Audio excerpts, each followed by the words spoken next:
Salut, ici Maps.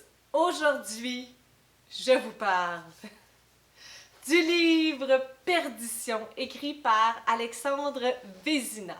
Donc, dans le cadre du Bookto Québec Readathon, mon Dieu, il fallait que je mette ça en ordre, je devais lire le livre le plus gros de ma bibliothèque et en fouillant sur Goodreads, j'avais trouvé que c'était Perdition, ce livre-là, tout simplement. Donc, c'est pourquoi je l'ai lu au mois d'avril. Moi, lorsque j'ai acheté ce livre-là, pour vrai, la couverture me parlait énormément. Je la trouve vraiment super belle. Je m'étais sûrement pas trop arrêtée à qu'est-ce qui se passait sur la quatrième de couverture. C'est pas vraiment mon genre, mais je m'étais laissée tenter par un livre de fantasy pour ce qui semblait en être. Puis ADA aussi fait beaucoup de fantasy, donc je me disais que ça allait être dans ces eaux-là et ça me plaisait très bien. Donc je suis rentrée dans ce livre-là ne sachant pas du tout à quoi m'attendre, ok? C'est l'histoire de Kendra, qui est un vampire. Ça fait 512 ans qu'elle vit. On la suit à partir d'un événement précis qui est son déménagement de la petite ville de Livingston, si je ne me trompe pas. De manière régulière, elle décide de changer de ville et de refaire sa vie parce que forcément, en étant un vampire, son aspect corporel est figé dans le temps. Donc, elle a été mordue, on ne sait pas exactement son âge, je dirais entre 14 et 16 ans. Donc, elle a l'apparence d'une jeune fille de cet âge-là. Et donc, c'est quelqu'un qui pourrait aller au secondaire. Donc, elle refait son secondaire de manière perpétuelle. On n'a pas tant plus de détails par rapport à ça, mais c'est comme ça qu'on la rencontre dans le livre. Et à partir de cet événement-là, elle va tomber en amour et va se faire persécuter de manière très fréquente par des créatures de toutes sortes, là, vraiment plein de sortes de créatures, et parallèlement à ça, par Lucifer. Lucifer a un plan très précis de ce qu'il veut et de ce qu'il a besoin de Kendra, donc ça va amener à ça vers la fin. Au départ, j'ai commencé le livre, ça me faisait beaucoup penser à Vampire's Diary. J'ai juste lu le premier tome, là, mais j'ai suivi la série, et aussi un peu à Twilight. Vampires Diary, on a la perspective différente par contre, ok? Dans Vampires Diary, on suit l'humaine qui tombe en amour avec le vampire de 500, je sais pas trop quel âge, ou tu sais, d'une couple de siècles, tandis que ici, on suit la vampire qui tombe en amour de l'humain. Ce que je pense est plus difficile à écrire lorsque tu es dans la perspective d'un vampire que le corps physique d'une adolescente de 15 ans, mais qui a vécu 512 ans. On reviendra à ça après. Ça commence avec la transformation de Kendra. Donc, le premier chapitre, c'est une course, pour sa vie, dans le fond. Lorsqu'elle était humaine, elle essaie de se sauver d'une créature, du vampire qui va la mordre et la transformer. J'avais pas lu 50 pages, que je comprenais pas pourquoi, mais j'arrivais pas à être comme sur le qui-vive. Il y avait quelque chose qui faisait en sorte que j'arrivais pas à ressentir les émotions d'une scène de poursuite. Je comprenais pas. Je suis allée voir sur Goodreads, les critiques du livre, elles sont très peu bonnes, elles sont faites très mauvaises. Je vous dirais, la moyenne est genre de 2.5 sur Goodreads. Puis c'est sûr qu'au niveau québécois, il n'y a pas beaucoup de votes, il n'y a pas beaucoup de critiques puis de notations qui se sont faites, mais de manière générale, habituellement, ça favorise les auteurs québécois au lieu de les défavoriser. Puis je me suis mise à regarder les commentaires. Puis le premier commentaire parlait de l'écriture. Elle a aussi mentionné que Alexandre Vézina a écrit ce livre-là lorsqu'il avait 13-14 ans et que ça a été publié lorsqu'il avait 17 ans. Donc ça m'a fait comprendre plein de choses à ce moment-là. Par contre, je trouve que ça ne justifie pas tout. Il y a beaucoup de jeunes qui écrivent des histoires à 13-14 ans. Moi-même, j'ai écrit chaos entre fiction et réalité à ces âges-là. Je l'ai envoyé à plein de maisons d'édition, puis heureusement, ça n'a pas été retenu. Là où je m'en vais là-dedans, c'est que Alexandre Vézina là, a une imagination incroyable. Le monde fantastique qu'il nous présente est vraiment complexe et recherché et vraiment au-delà de beaucoup d'univers fantastiques que j'ai rencontrés. Par contre, j'ai l'impression qu'on a pris l'histoire d'Alexandre Vézina et qu'il n'y a personne qui l'a lu.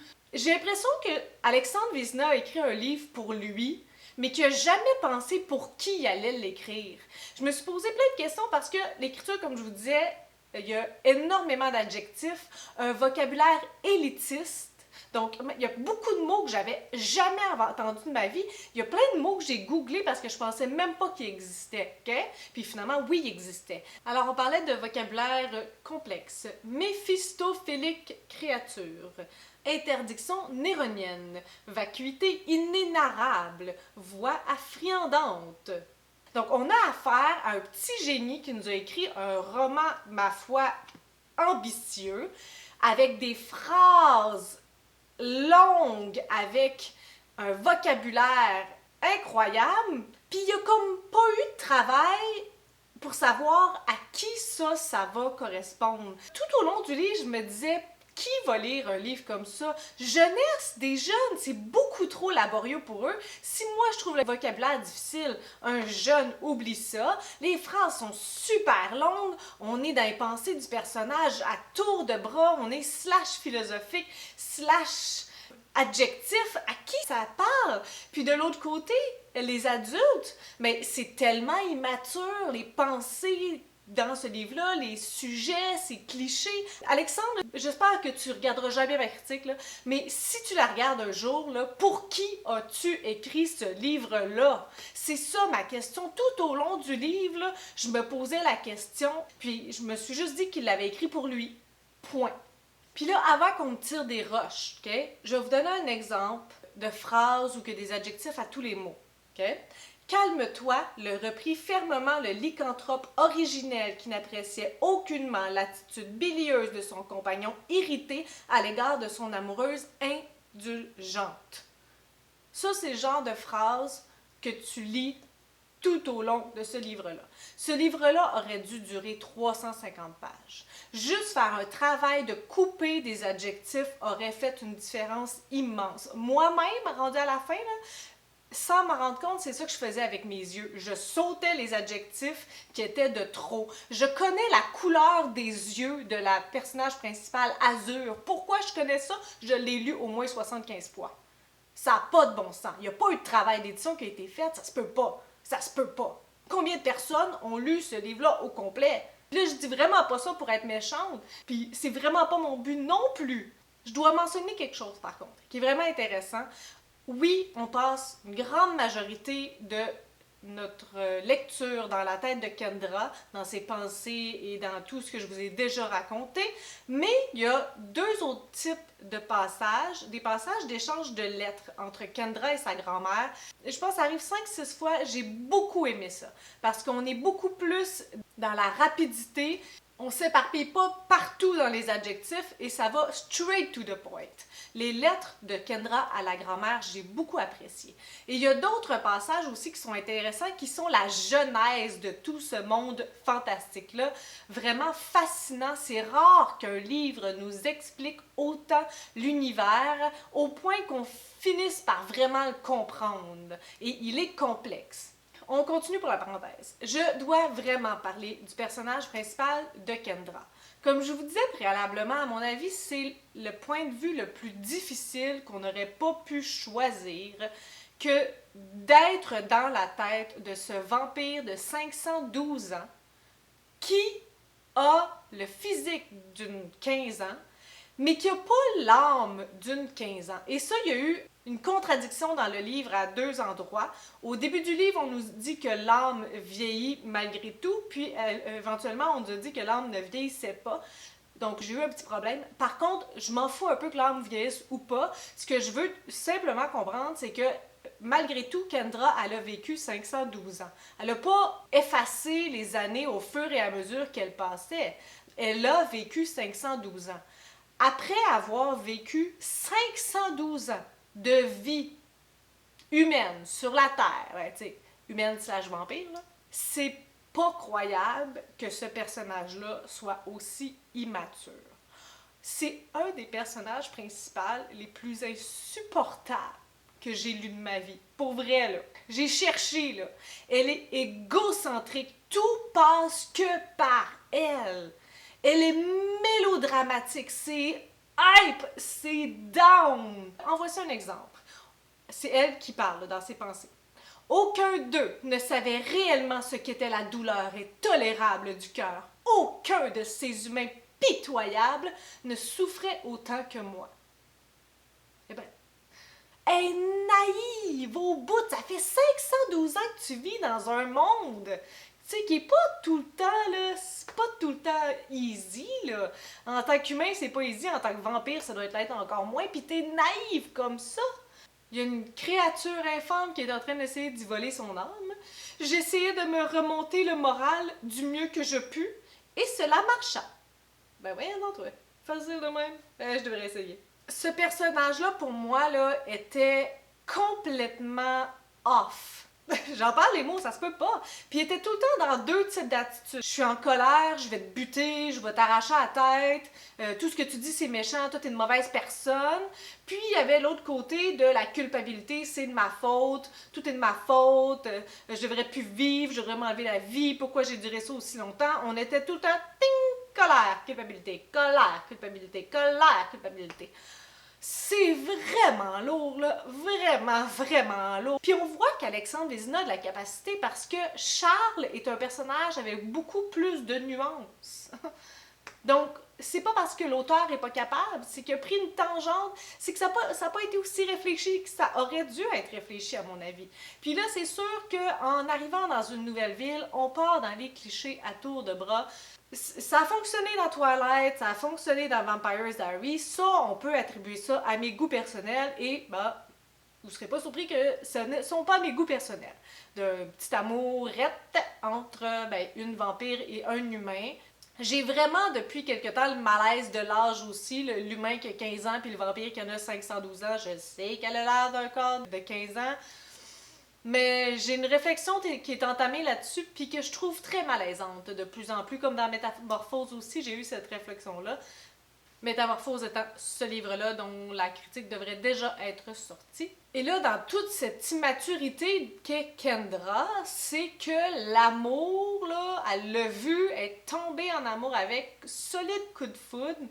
Elle est comme mur à mur, elle parle que de lui, il n'y a que lui qui existe. Mais ça semble tellement fake. Tu sais, c'est comme quasiment écrit comme quelqu'un qui l'a jamais vécu. C'est tellement soudain. Ils se sont vus 2 fois, ils s'embrassent la gorge, puis ils sont faits pour vivre ensemble pour des éternités. Puis même, c'est de elle que ça transparaît tout ça. Je trouvais même pas ça immature du côté de Charles. Je trouvais ça immature du côté de Kendra. Ça n'a pas de saint bon sens comment elle est lourde. On entend parler de son amour là de manière exagérée. C'est comme si elle n'a jamais rien vécu d'autre que ça. Colin, t'as 512 ans! Je vous parlerai d'autres personnages que j'ai appréciés, mais je peux pas vous dire que ça a été la force pour moi de ce livre-là. L'autre personnage qui est son amie sorcière Kiera, qui ont des noms qui se ressemblent vraiment beaucoup puis que je mélange tout le temps. Sans commentaire non plus de ma part, puis Daenerys non plus. Je trouve pas que c'était la force de cet auteur-là d'exploiter les personnages. C'était très immature. Kendra qui arrête pas de dire que c'est sa meilleure amie qu'elle a pas vue depuis 496 ans. Hey, meilleure amie fort, toi, hein? Oh, non, moi les personnages, je suis désolée, j'arrête d'en parler. Là, il faut que je vous parle de l'histoire. Ben, faut. Là, je vais vous parler de l'histoire. Je vous ai déjà parlé des concepts que j'appréciais pas. Quelque chose qui n'est pas un concept que j'apprécie non plus dans la vie, c'est les scènes de bataille. Dans Harry Potter, il y a une scène de bataille à chaque tome qui clôt le tome. Ben là, il y en a au moins 15 des scènes de bataille. À tout bout de champ, Kendra va presque mourir, puis à tout bout de champ, elle nous dit qu'elle veut pas mourir, que c'est pas ça, que ça même ça devrait finir, puis que ses amis devraient pas mourir, puis qu'elle veut pas que tout le monde meure, puis que là, comme tout le temps, les scènes de bataille durent genre 10 pages avec une tonne d'adjectifs, et c'est tout le temps hyper mélodramatique alors qu'ils s'en sortent tout le temps.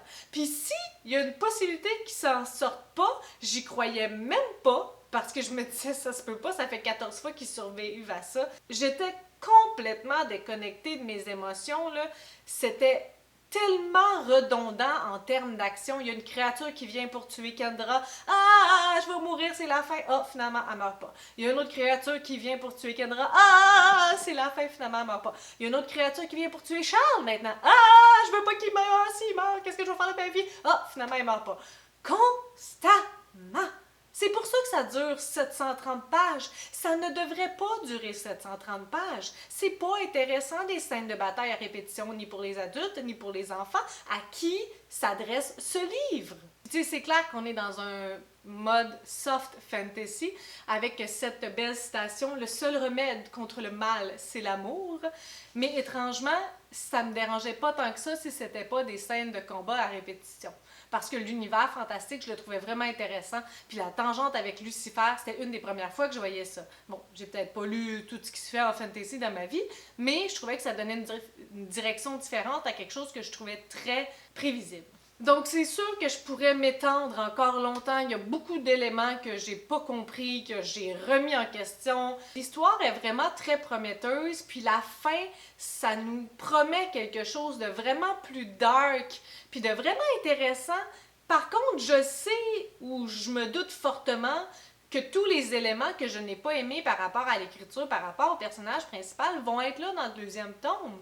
Et j'ai vraiment envie de savoir qu'est-ce qui va se passer avec Lucifer et ses plans diaboliques.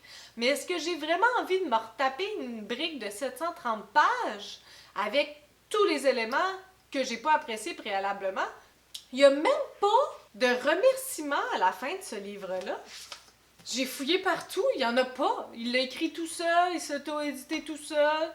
C'est pas pour rien que personne qui a donné de feedback à propos de son histoire. Je suis vraiment désolée. Si vous trouvez que j'ai été rough, ben j'ai passé une semaine de ma vie là-dessus.